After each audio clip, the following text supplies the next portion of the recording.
सकाळ सकाळ खरा पुँ पुँ इच्छा है चिंगुड़ी खाइबापी स्वामी को डाक पकेली हय शुणुच टिके आज चिंगुड़ी आणब।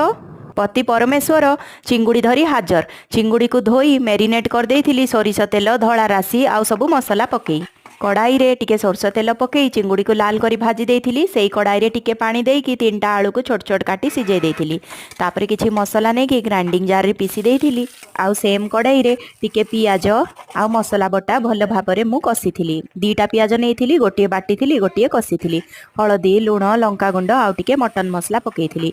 गोटे टमाटो बाटिथिली आउ गोटे टमाटो काटिकी पकेइथिली। तापरे आलू आउ चिंगुड़ी को भल भाबरे कसिथिली। चिंगुड़ी झोल भी रेडी आउ ता सांग को गरम गरम भात बाह कि सुआदिया हेतिला। समस्तंकु खूब भल लागिथिला। आउ स्वामी तो आंगुठी चाटी चाटी खाइले।